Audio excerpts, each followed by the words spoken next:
नमस्कार दोस्तों, आपका स्वागत है हमारे YouTube channel learning point with Abhishek में। यहाँ आपको मिलता है प्रतिदिन न्यूज़पेपर का डिक्टेशन। इसलिए अगर आप हमारे चैनल पर पहली बार आए हैं तो चैनल को सब्सक्राइब कीजिए और बेल आइकन प्रेस कीजिए ताकि अगले वीडियो की नोटिफिकेशन आप तक सबसे पहले पहुँचे। वीडियो को लाइक कीजिए, अपने दोस्तों को शेयर कीजिए और अंत में हमें कमेंट करके ज़रूर बताइए कि आपको ये डिक्टेशन कैसा लगा।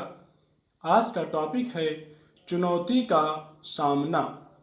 Ready, start. चीन के मुद्दे पर सर्वदलीय बैठक में प्रधानमंत्री के इस भरोसे पर विश्वास किया जाना चाहिए कि ना तो हमारी सीमा में कोई कब्जा हुआ है और ना ही हमारी 1 इंच जमीन पर भी कोई आँख दिखा सकता। लेकिन बैठक में विपक्ष, खास तौर से कांग्रेस ने सरकार से जो सवाल पूछे वे देश के हर नागरिक के मन में भी उठ रहे हैं। अच्छी बात यह है कि इस संकट में सरकार का साथ देने की विपक्ष ने जो एकजुटता दिखाई है उससे एक बार फिर यह साबित हुआ है कि राजनीति में भले कितने मतभेद क्यों ना हों, लेकिन राष्ट्रीय संकट के वक्त सब सरकार के साथ खड़े हैं। पूर्वी लद्दाख में वास्तविक नियंत्रण रेखा पर बीते सोमवार की रात भारतीय सैनिकों पर चीन की ओर से किए हमले के बाद से ही विपक्ष सरकार से इस मुद्दे पर देश के सामने सही तथ्य रखने और सर्वदलीय बैठक बुलाने की मांग कर रहा था। देश की सुरक्षा से जुड़े गंभीर मुद्दों पर सभी दलों की भी चिंताएं और सरोकार होते हैं और वे भी जनता के प्रति उतने ही जवाबदेह हैं जितनी कि सरकार। इसलिए वे सरकार से जवाब चाहते हैं। ऐसे में उन्हें वास्तविक स्थिति से अवगत कराना सरकार का दायित्व है। एक लोकतांत्रिक व्यवस्था में यह जरूरी भी है कि सरकार सभी विपक्ष दलों को साथ लेकर चले, ना कि उनकी उपेक्षा करे। यही जिम्मेदारी विपक्षी दलों की भी बनती है कि अनर्गल और तथ्यहीन बयानबाजी करने के बजाय सरकार के साथ बैठकर बात करें और राष्ट्रीय मुद्दे पर अपने रचनात्मक सुझाव दें।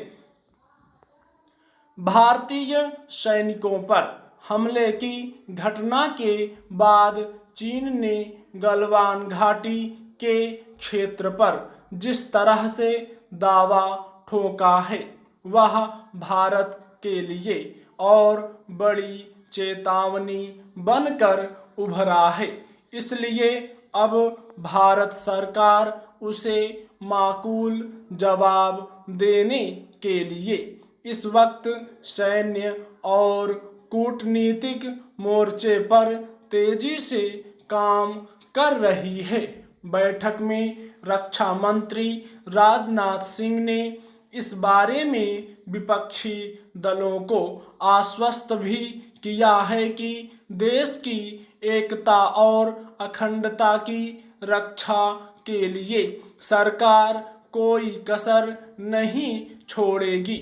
भारत और चीन के सैन्य अधिकारियों के बीच अब तक बातचीत के जो दौर चले हैं उसमें अब भारत ने जो स्पष्ट और सख्त रुख अपनाया है उसके निहितार्थ चीन को समझने होंगे। सैन्य स्तर पर जारी इस बातचीत में चीनी पक्ष को बता दिया गया है कि वह गलवान घाटी में पहले की स्थिति बहाल करे। शांति बहाली के लिए इसके अलावा कोई और विकल्प नहीं है। अब फैसला चीन को करना है। बैठक में कांग्रेस अध्यक्ष ने इस बात पर सवाल उठाए कि क्या सरकार को पूर्वी लद्दाख के सीमाई इलाकों में चीनी हलचल की भनक नहीं थी? क्या खुफिया तंत्र ने इसकी सूचना नहीं दी? इसमें कोई संदेह नहीं कि ये ऐसे सवाल हैं जो आम जनता के मन में भी उठ रहे होंगे। इसलिए अब ज़्यादा महत्वपूर्ण यह है कि सरकार मुद्दे की संवेदनशीलता को देखते हुए वस्तु स्थिति को सामने रखे और विपक्षी दलों व देश के सामने पूरी पारदर्शिता के साथ मौजूदा संकट की सही तस्वीर पेश करे। सर्वदलीय बैठक में विपक्ष ने सरकार से इस बात का आश्वासन मांगा है कि गलवान घाटी में वह पूर्व की स्थिति बहाल करे। अगर भारत इस मामले में चीन के सामने जरा भी झुक गया तो उसे इसकी भारी कीमत चुकानी पड़ेगी और चीन पहले के मुकाबले ज़्यादा ताकत के साथ और इलाकों को विवादित बनाता हुआ ऐसे ही और इलाके अपने नियंत्रण में करता रहेगा।